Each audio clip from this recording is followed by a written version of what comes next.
Selamat tahun baru. Selagi bulan Januari katanya masih sah bilang selamat tahun baru. Oke, saya cuma mau kasih kabar aja dari tadi pagi. Saya udah kasih tahu laporan kepada jemaat Tuhan. Dan ini laporan dari bulan lalu sebenarnya. Saya sebenarnya sudah mendapatkan laporan ini sudah beberapa tahun terakhir ini dari yayasan kami.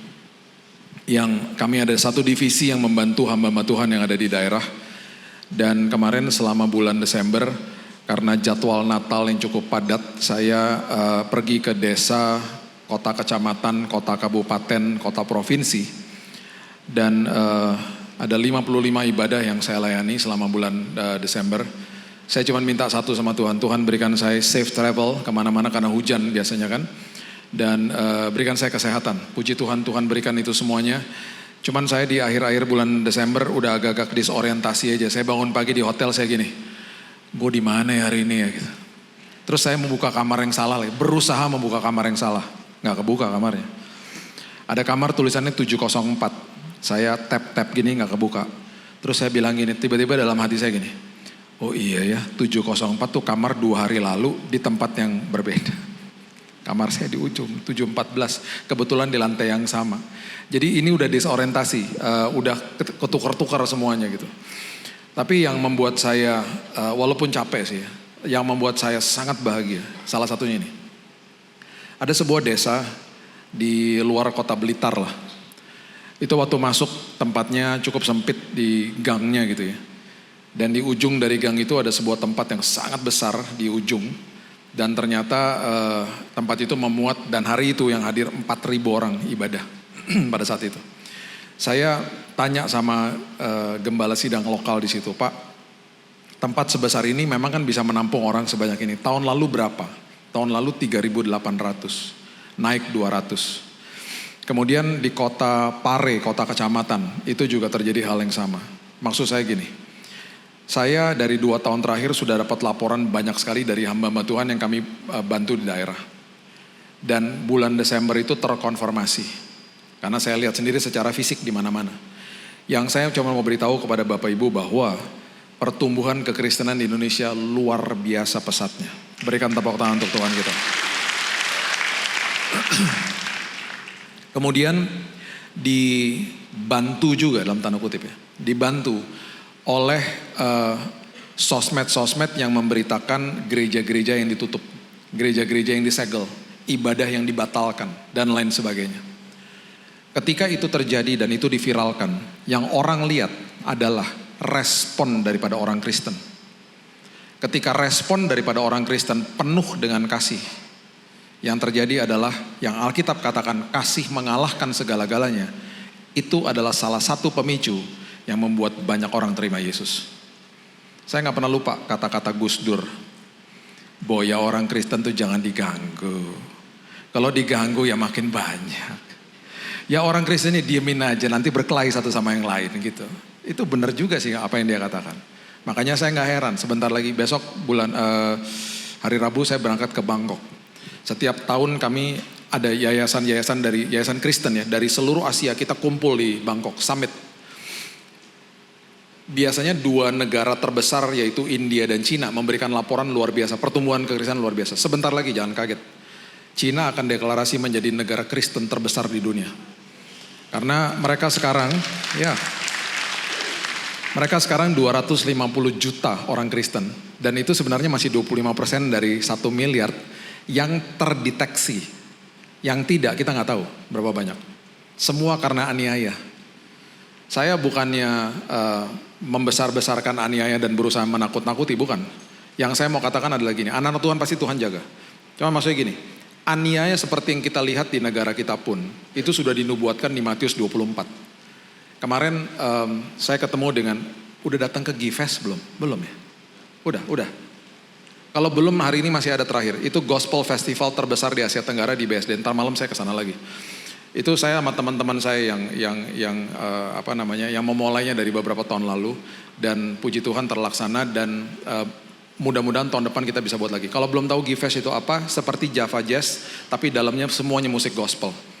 2 hari lalu Israel Houghton bilang begini, tahun depan saya mau datang lagi, buatin kelas, nanti saya mau ngajarin kelas songwriting katanya. Jadi luar biasa sih, saya juga diberkati dengan musisi gospel Indonesia yang makin dahsyat, makin luar biasa dan very talented. Saya diberkati banget, saya tadi malam saya harus cepat-cepat pulang, jam 10 saya udah harus balik lah. Karena saya harus kesini kan pagi-pagi, jadi saya tinggalin mereka dulu. Itu jam 12 masih konser di sana. Saya masih dapat kabar, jam 12 itu saya udah di kamar, dia bilang, Bill, lu di mana? Udah pulang lah. Ini masih going on katanya. Jadi luar biasa sih. Hari ini pagi-pagi ada Ron Kenoli ibadah pagi di sana. Dan yang saya mau katakan begini, ada satu grup dari New Zealand kemarin ngomong ini sama saya.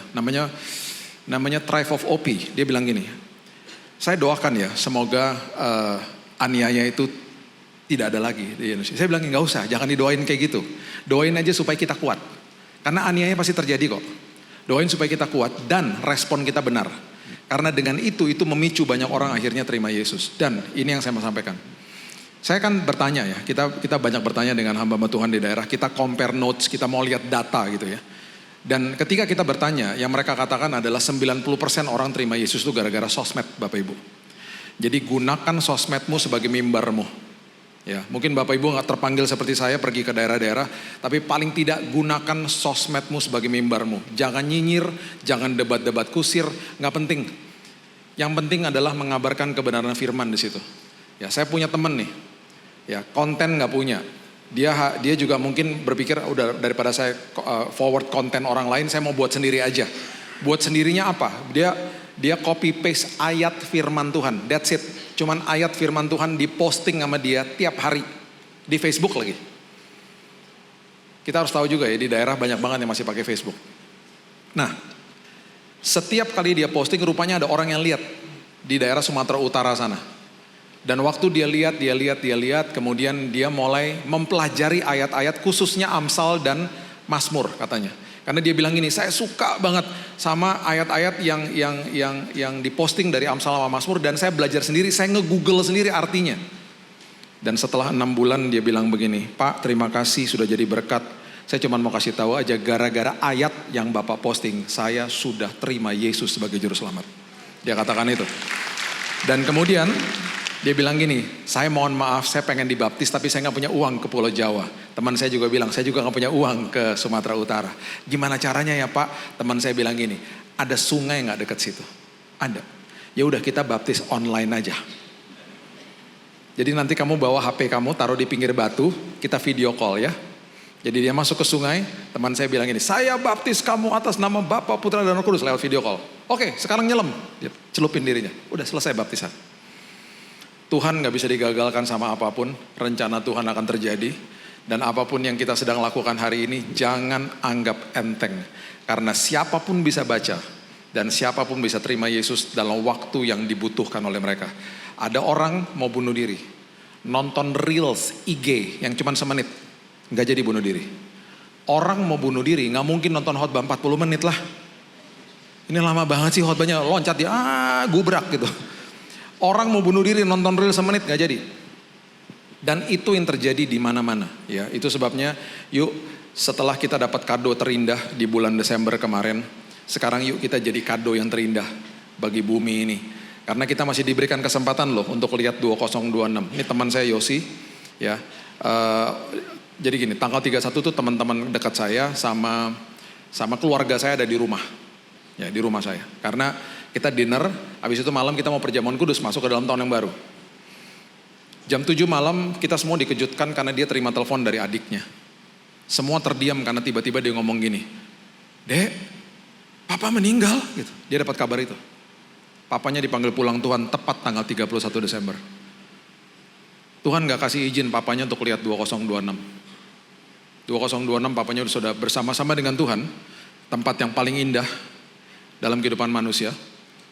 Dan itu sebabnya kita bercermin di tanggal 31 tanggal 1 itu. Kita bilang gini, kalau kita masih diberikan kesempatan untuk lihat tahun yang baru ini, berarti Tuhan masih butuh kita dari sini. Jangan sia-siakan waktumu. Mazmur 90 ayat 12 mengatakan, ajari aku menghitung hari-hariku sedemikian, supaya aku bertindak bijaksana. Don't waste your time. Jangan sia-siakan waktumu. Ya. Dan ingat setiap hari bahwa hidup saya akan bertumbuh di dalam Tuhan kalau saya menopang kehidupan saya dengan firman, tidak ada yang lain. Ya. Kitab Ibrani mengatakan firman itu yang menopang kehidupan manusia. Firman itu yang menciptakan sesuatu yang tadinya tidak ada jadi ada. Udah bayangin sesuatu yang gak ada diciptakan sama firman. Itu sebabnya hari ini yuk kita sama-sama sadarkan diri kita bahwa anugerah terbesar itu firman menjelma jadi manusia yang adalah Kristus. Hari ini waktu Yohanes katakan bahwa firman tinggal di tengah-tengah manusia, hari ini firman bukan lagi tinggal di tengah-tengah manusia, karena firman itu yang menjelma jadi Yesus itu hari itu sudah mati di kayu salib, bangkit di hari yang ketiga, naik ke surga. Hari ini firman tinggal di dalam kita. Firman tinggal di dalam kita, itu sebabnya kehidupan manusia tidak akan menemukan kelegaan dan kepuasan tanpa firman. Saya berjumpa sama banyak orang selama 28 tahun pelayanan saya. Ada yang ngajakin debat kusir lah, inilah itu. Dari teman-teman yang agnostik lah, ateis dan lain sebagainya. Tapi ketika mereka menemukan jawaban itu, jalan itu, hidup mereka merdeka. Itu sebabnya hari ini saya mau mengundang kita semuanya untuk sadarkan diri kita bahwa di 2026 ini satu hal yang juga perlu kita perhatikan adalah Tuhan saya sudah berjalan di depan saya. Ulangan 31 ayat 8 coba lihat ya. Kita lihat sama-sama Ulangan pasal yang ke-31 ayat 8 dengan jelas mengatakan begini. Sebab Tuhan dia sendiri akan berjalan di depanmu. Dia sendiri akan menyertai engkau. Dia berjalan di depan saya, dia menyertai saya. Dia ada di depan, dia ada bersama saya. Kenapa? Maha hadir. Dia tidak akan membiarkan engkau, tidak akan meninggalkan engkau. Jangan takut, jangan takut, jangan patah hati. Ini adalah ayat yang ribuan tahun setelah itu menjadi sebuah sebutan bagi orang yang mengikuti Yesus, disebut Kristen. Nah, orang Kristen adalah orang yang sedang pegangan sama tangan yang perkasa itu, yang ajak dia jalan. Dan pribadi ini mengatakan saya berjalan bersamamu, saya berjalan di depanmu. Tangan saya yang perkasa gak pernah melepaskan tanganmu. Di semua musim kehidupan, manusia itu pasti akan memegang sesuatu yang membuat dirinya tenang. Atau paling tidak dia berusaha untuk menjadikan dirinya tenang. Makanya dalam kehidupan, fase kehidupan manusia, ketika masih balita, anak itu atau masih bayi, anak itu akan pegang jari daripada orang tua. Biasanya kan kalau masih baby kan dipegang jarinya gitu. Dia beranjak sampai ke usia balita, dia mulai pegang mainan. Dia masuk ke dalam usia remaja, dia mulai pegang yang namanya HP mungkin. Dia masuk ke dalam usia pemuda, dia pegang tangan pacar yang membuat hatinya teduh misalnya. Dia masuk ke dalam usia mahasiswa, dia yang pegang adalah ijazahnya dia, yang menjadi pegangan dia. Dia masuk ke jenjang karir yang dia pegang tangga karir. Dia masuk ke dalam pernikahan yang membuat hidupnya tenang, dia pegang tangan pasangannya. Kemudian dia masuk ke dalam usia di mana dia akhirnya pensiun, yang dia pegang mungkin stick golf atau alat berkebun misalnya, yang membuat hatinya tenang. Dan akhirnya sampai di usia lansia, ada kemungkinan dia pegang tongkat, yang membuat dirinya tenang. Di semua musim kehidupan, gambaran ini sudah memberikan kepada kita bahwa setiap musim kita berusaha mencari sesuatu yang membuat kita teduh, membuat kita tenang. Tetapi sadarkan diri kita, selama musim berganti, ada satu tangan yang tidak pernah melepaskan kita. Tangan itu adalah tangan Tuhan Yesus Kristus Juru Selamat kita. Gak pernah lepasin kita. Itu sebabnya saya sebagai orang yang menyebut diri saya Kristen, saya akan sadarkan diri saya bahwa saya akan mengejar penyertaan Tuhan dan pengalaman dengan Tuhan selagi saya menunggu semua harapan saya diberikan sama Tuhan. Kalaupun harapan itu yang saya doakan diberikan kepada saya dan saya tidak suka jawabannya, saya akan belajar untuk sadarkan diri saya, oh Tuhan, jawabanmu tidak pernah salah karena Engkau Maha Tahu. Dan kalau hari ini saya gak suka dan atau kaget dengan jawaban doanya, saya juga akan sadarkan diri saya bahwa semua jawaban doa saya itu pasti bawa kebaikan buat saya. Karena Tuhan saya adalah Tuhan yang Maha Tahu. Dengan itu kita akhirnya mengerti bahwa hidup saya mau bertumbuh di dalam kebenaran. Masuk ke dalam tahun yang baru ini, saya mau Tuhan sampah-sampah masa lalu saya tinggalin. Saya gak mau bawa ke tahun ini. Coba kita sama-sama baca sebuah kisah yang luar biasa di Kejadian pasal yang ke-16. Kejadian pasal yang ke-16. Lihat ayatnya yang ke-7 dan ke-8. Ini kisah tentang Hagar. Kita sudah tahu karena Sarah tidak sabar menunggu keturunan, dia menyuruh hambanya yang orang Mesir untuk tidur dengan suaminya. Dan ketika akhirnya Hagar ini mengandung, Sarah merasa bahwa si Hagar ini melihat rendah dia kemudian mulai menekan hambanya ini. Si Hagar akhirnya tidak nyaman di sana, dia kabur. Dia kabur dari majikannya. Waktu dia kabur dari majikannya, tepatnya dia ada di sebuah padang gurun. Disitulah Tuhan berfirman kepada dia melewati malaikatnya, dikatakan ayat 7, malaikat Tuhan menjumpainya dekat suatu mata air di padang gurun, yakni dekat mata air di jalan ke Syur. Padang gurun itu melambangkan sesuatu yang tidak menentu dan tidak ada arah. Di saat padang gurun itu adalah sesuatu yang kita nggak tahu di mana utara, selatan, barat, dan timur. Padang gurun melambangkan sesuatu proses kehidupan yang betul-betul gersang dan kering. Kita akhirnya nggak ngerti kita mau kemana. Aimlessly bahasa Inggrisnya, nggak tahu mau kemana.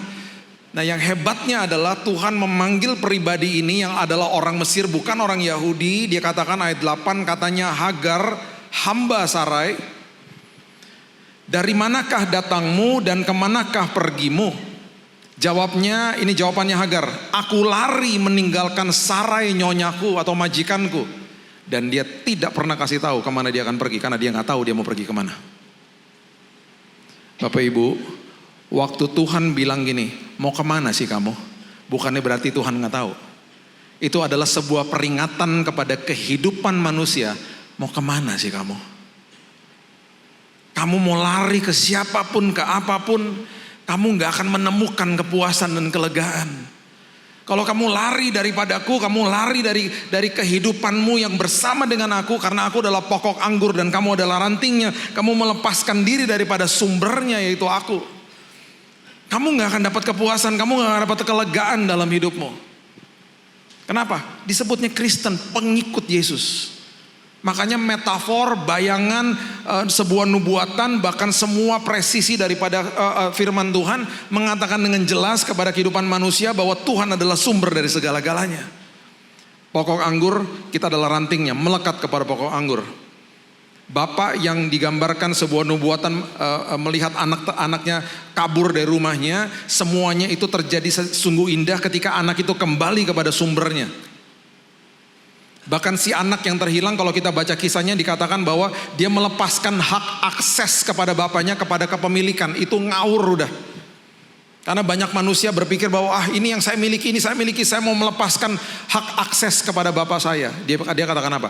Berikan harta yang menjadi milik kita, yang menjadi hakku sebelum dia pergi.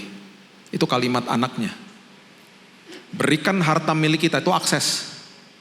Yang menjadi hakku, kepemilikan. Artinya saya udah gak mau melekat kepada akses, kepada sumber. Saya mau hidup sendiri. Bahkan dia menggunakan kata memiliki. Manusia tuh gak punya apa-apa. Di kitab Timotius dikatakan kita datang ke bumi ini tidak membawa apapun. Kita keluar dari bumi ini tidak bawa sesuatu apapun. Semua kita yang ada di dalam ruangan ini keluar dari rahim ibu tidak pakai baju. Ada amin? Amin. Gak ada orang bilang, oh enggak pak, saya udah pakai baju. Saya udah dandan di dalam rahim ibu. Gak ada. Susternya menjerit kalau lihat bayi lahir udah pakai baju. Betul gak? Kita lahir gak berdaya, di titik itu kita dikasih baju dan kita tidak bisa komplain. Emang bisa milih? Dikasih baju nih sama suster gitu. Jangan yang ini bajunya. Bisa menjerit susternya. Kenapa nih anak bisa ngomong? Gak bisa ngomong, kita gak berdaya. Di titik kita dipanggil pulang sama Tuhan. Saya yang kasih baju papa saya waktu dia meninggal. Saya yang nanya sama mama, Dan saya minta persetujuan dia, karena menurut saya ini jas yang paling papa paling suka pakai. Ini sepatu merun yang paling suka dia pakai. Mama bilang betul, pakein aja. Waktu kita pakein baju ke jenazah, bisa komplit? Nggak bisa. Di 2 event ini, manusia datang dan pergi tanpa daya, dikasih baju dan tidak bisa komplain. Tidak bisa pilih lagi bajunya. Mana ada orang di peti mati begini, tiba-tiba dia ngomong sama temen, bro bilangin keluarga gue jangan pakai jas ini ya, ganti ya, gue merem lagi nih. Bubar yang melayat lah. Nggak bisa. Artinya apa? Alkitab udah kasih tahu itu artinya apa? Kamu tuh hanya pengelola, bukan pemilik. Kamu tuh nggak punya apa-apa. Kamu datang nggak bawa apa-apa. Kamu balik ke rumah bapak nggak bawa apa-apa. Disitulah kita harusnya sadar bahwa selama hidup kita, itu yang dikatakan sama si bungsu, berikan harta milik kita yang menjadi hakku, aku. Dia gak sadar bahwa itu yang terindah sebenarnya. Karena apa yang menjadi milik daripada Bapa di sorga adalah milik kita hari ini. Makanya dia datang bawa hidup yang berkelimpahan. Kelimpahannya selalu bukan ada yang ada di tangan. Selalu berkelimpahan yang ada di dalam sini. Damai sejahtera, sukacita, hikmat, pengharapan di dalam sini. Itu yang dia bawa. Makanya dia nanya sama Hagar, kamu tuh mau kemana sih? Terus dia bilang begini. Ayat 9 dikatakan begini. Lalu kata malaikat Tuhan kepadanya, kembalilah kepada nyonyamu. Biarkanlah engkau ditindas di bawah kekuasaannya. Dengan kata lain gini, kalau kamu kembali ke dalam kehidupan ketaatanmu, seringkali itu tidak nyaman dalam hidupmu. Tapi justru berkatku nanti akan ada di dalam hidupmu. Dan itu untuk memproteksi dirimu sendiri sebenarnya. Makanya kemudian di ayatnya yang ke-13 dikatakan dengan sungguh indah. Kata El Roi keluar di sini. Dikatakan Hagar menamakan Tuhan yang telah berfirman kepadanya itu dengan sebutan engkaulah El Roi. Sebab katanya bukankah di sini kulihat dia yang telah melihat aku. Jangan pernah berpikir, oh saya cuma salah satu bagian dari beribu-ribu berjuta-juta orang di hadapan Tuhan. Tuhan gak sedetail itu kok perhatikan saya, no. Tuhan melihat kita sedetail itu. Dan Tuhan punya rancangan yang sungguh dahsyat bagi setiap anak-anaknya. Makanya setiap kita disebut anak sulung. Bukan sekedar anak. Jadi gini, Roma 8 ayat 17. Anak, ahli waris, orang yang punya hak penuh atas semua janji Allah. Kitab Ibrani mengatakan dengan jelas, anak itu adalah anak sulung. Jadi semua ini anak sulung. Semua punya perhatian yang khusus sama dia. Bapak Ibu tahu apa yang terjadi? Semua yang ditulis di perjanjian lama itu selalu mengacu kepada apa yang terjadi di perjanjian baru. Dan gambaran-gambaran tentang kehadiran Yesus itu sungguh dahsyat. Tulah yang ke-10 di Keluaran 12. Itu malaikat maut akan lewat toh di rumahnya bangsa-bangsa Israel. Dan itu adalah Paskah yang pertama disebut. Apa yang disuruh sama Tuhan untuk supaya malaikat maut melewati rumah di mana anak sulung akan diluputkan pada hari itu. Itu gambaran Yesus, gambaran kita hari ini. Tuhan bilang gini, sembelih anak domba, gunakan darahnya, kamu bubuhi, detail sekali loh. Di 2 titik pintu dan di ambang atas, lambang apa? Salib. Mereka mana mudeng saat itu, mana mereka tahu? Mereka cuma lakukan apa yang disuruh aja. Sembelih anak domba, darahnya dibubuhi di situ. Malaikat maut lewat. Ketika malaikat maut lewat, yang dia lihat adalah darah anak domba, lewat dia. Ribuan tahun setelah itu, darah anak domba Allah tercurah di kayu salib. Dan hari ini, kalau ada bahaya melewati kehidupanmu, bahaya itu melihat darah Kristus yang tercurah, yang telah dibubuhi di dalam kehidupan orang-orang percaya. Yang diselamatkan anak sulung siapa? Saudara sama saya. Karena waktu kita diadopsi masuk ke dalam kerajaan sorga, ketika menerima Yesus sebagai juru selamat, engkau disebut anak sulung. Jadi ketika mengambil perjamuan kudus, ketika kita mengatakan Tuhan ini tubuhmu, bilurmu yang tercurah bagi aku, menyembuhkan, memberikan aku kesehatan.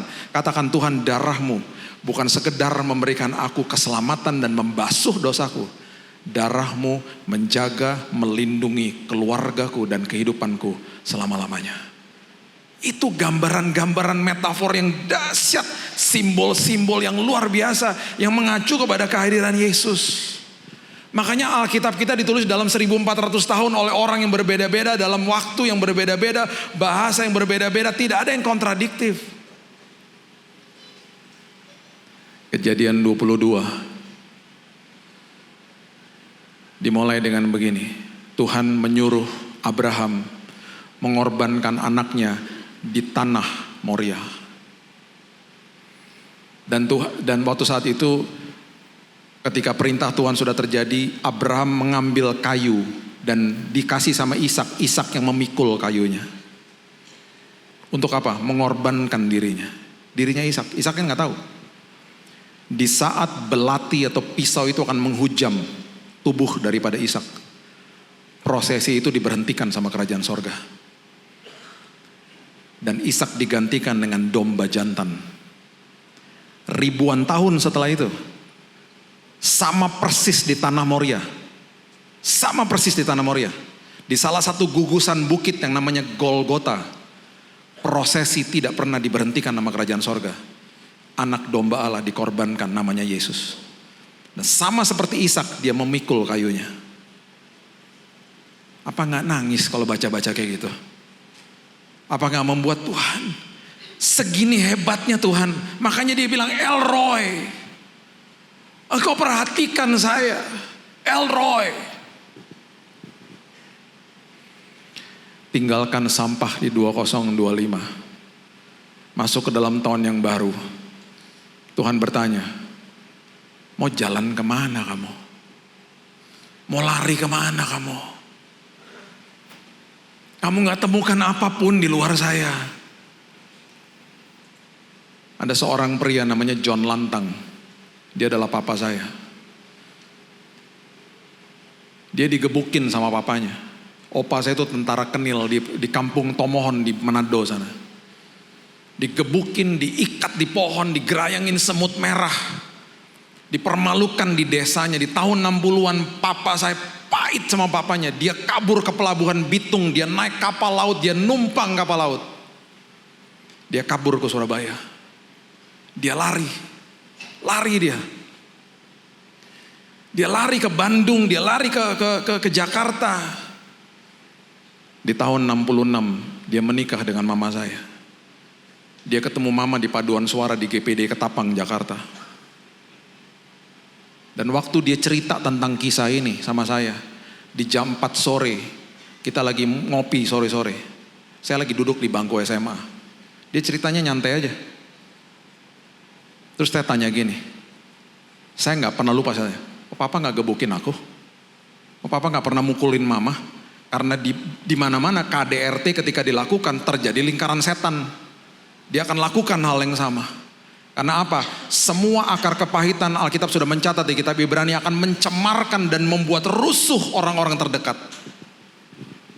Saya gak pernah lupa di sore hari itu dia bilang gini, Bill, waktu papa nikah sama mama di tahun 66, papa lepaskan pengampunan di altar Tuhan.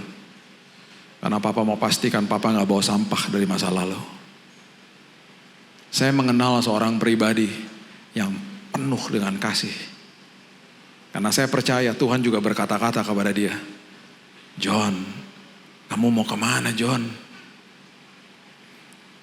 Dia kabur, betul, dia kabur dengan kekecewaan. Tapi ketika dia dengar suara itu, dia kembali kepada sumbernya. Hidupnya dipulihkan Tuhan. Dia dipanggil pulang tahun 2010. Sampai hari ini seringkali saya masih meneteskan air mata kalau ingat dia. Kangen saya sama dia. He was a great dad. Saya bisa bersaksinya beda loh sekarang. Saya bisa bersaksinya, saya benci sama papa saya. Saya digebukin sama dia. Saya melepaskan pengampunan. Justru saya bisa aja. Tapi lingkaran itu, peristiwa-peristiwa itu di stop sama dia. Karena ada satu orang ngambil keputusan. dia gak lari, dia kembali kepada Tuhan. Jangan kabur Bapak Ibu. 2026 merupakan tahun yang dahsyat bagi kita semuanya. Karena Tuhan sudah mempersiapkan segala-galanya, karena dia sudah berjalan di depan kita. Dan ingat, apapun yang dia sudah rancangkan dan bentangkan bagi kita semuanya, seringkali kelihatannya gak enak. Saya berikan ayat terakhir, Matius pasal yang ke-7. Matius pasal yang ke-7, ayat 14 mengatakan begini. Karena sesaklah pintu dan sempitlah jalan yang menuju kepada kehidupan, dan sedikit orang yang mendapatinya. Kalau kita baca sesaklah pintu, ya, karena jalannya sempit. Jangan pernah berpikir berarti ada orang-orang masuk ke sana terus jadi sempit-sempitan, bukan. Karena di bagian terakhir daripada ayat ini dikatakan sedikit orang yang mendapatinya. Berarti segitu sempitnya jalan itu, kita masuk sendiri pun ke situ udah gak nyaman. Kenapa jalan seperti begitu ini pilih sama Tuhan? Dan dia katakan, aku adalah jalan kebenaran dan hidup. I'm the way, the truth, and the life. Saya adalah jalannya. Dia lagi kasih tahu sama kita. Ketika dia panggil kita untuk ikut dia, itu semuanya dimulai dari perjalanan iman. Karena seringkali manusia ingin mengontrol sesuatu. Makanya Bahtera Nuh, perhatikan ini. Ketika dikasih speknya untuk dibangun, tidak pernah ada setirnya. Gak ada. Mereka masuk ke dalam bahtera itu. Tuhan sendiri yang pegang kendalinya bagi bahtera itu. Dan seringkali kita mau masuk ke dalam sebuah pintu seperti itu, kita bilang apa? Ujungnya seperti apa? Kelihatannya juga nyaman kok ikut Tuhan. Ngapain saya balik kepada majikan saya? Ngapain saya hidup di dalam ketaatan? Tuhan kasih tahu gini, nah, you have no idea. Kalau kamu masuk ke dalam pintu itu, kamu yang diubahkan, kamu yang berubah. You have no idea. Kamu akan temukan kebenaran di tengah-tengah itu. Gimana caranya? Kita marah-marah sama Tuhan. Enakan jalan yang besar kan Tuhan? Di dalam jalan yang besar, apalagi jalan tol. Di jalan tol aja masih banyak aja orang, karena memang gak pernah berubah toh, tetap ngambil bahu jalan. Saya pernah bilang gini sama istri saya, ada 2 mobil yang paling sering masuk bahu jalan. Istri saya bilang gini, setelah aku perhatikan betul juga ya. Kalau Bapak Ibu mau tahu, tanya sama Roh Kudus ya. Saya ngomong sama teman-teman polisi, dia ngomong gini sama saya, Bill, kamu tahu gak? Orang masuk bahu jalan, kenapa pada ngebut? 2 hal. Pertama, dia gak sabar. Yang kedua, dia tahu dia salah. Makanya dia buru-buru. Makanya orang di dalam, ini gambarannya, orang di dalam jalan-jalan kehidupan seperti begitu, gak bisa susah diubahkan Tuhan. Karena seenak sendiri. Bagi dia udah nyaman-nyaman aja, seturut sama keinginan saya. Teman polisi saya ngomong gini, itu kalau ada mobil yang lagi emergency, Bill, dia butuh menepi, ban bocor, orang kena serangan jantung di mobil. Itu ketika mereka masuk ke jalur emergency yang adalah bahu jalan, mereka kadang-kadang udah gak lihat spion ke belakang. Di belakang mobilnya kencangnya luar biasa, itu kecelakaan terjadinya dalam hitungan detik, Bill. Aku kalau ke TKP, Bill, suka nangis, Bill. Kamu kalau khotbah kasih tahu jemaat ya, Bill, supaya jangan masuk bahu jalan. Tapi jemaat JCC kan gak gitu. Ini saya cuma ngomong aja. Ini muka-muka sopan semua kok di sini. Muka-muka semuanya suka mengalah. Sekarang perhatikan, orang yang masuk ke dalam jalan sempit bisa ngebut gak? Mana bisa. Tiba-tiba kita ngapain? Hati-hati. Itu yang Tuhan mau lakukan. Itu yang Tuhan mau lakukan. Kita lihat di depannya gak suka. Ternyata di dalamnya kita belajar sesuatu, pas masuk, masuk.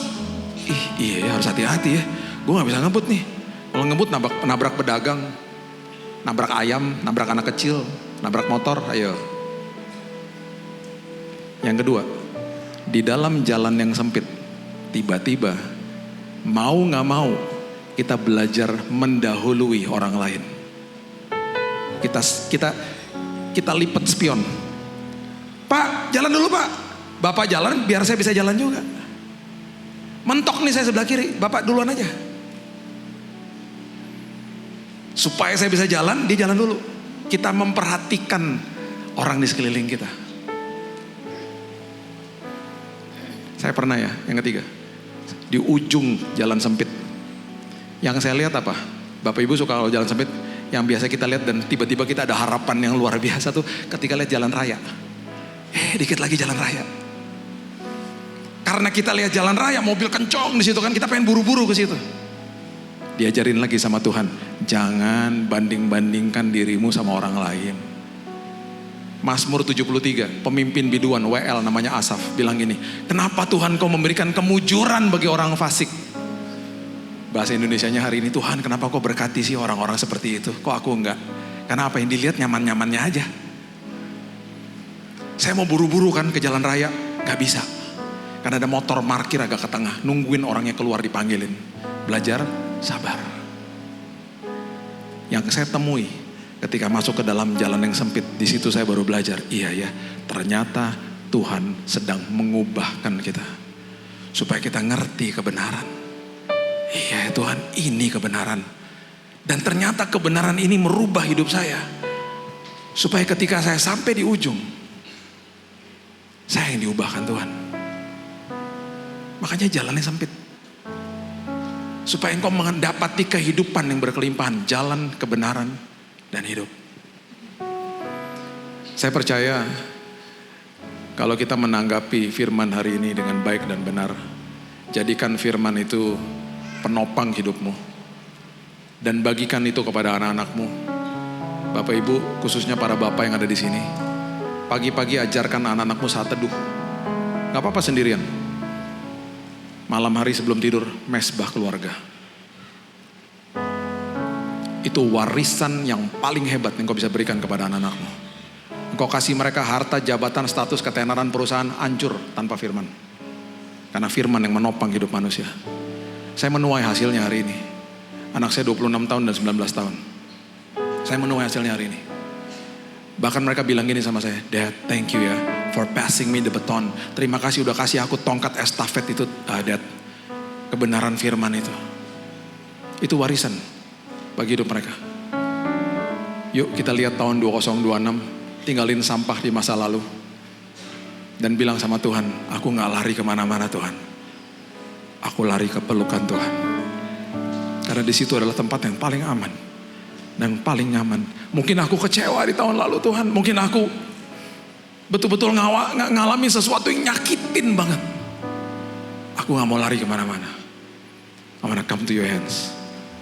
Karena disitulah pengharapanku terjadi. Dan segala sesuatunya pasti beres dalam pelukan Dia. Berikan tepuk tangan kita untuk Tuhan kita.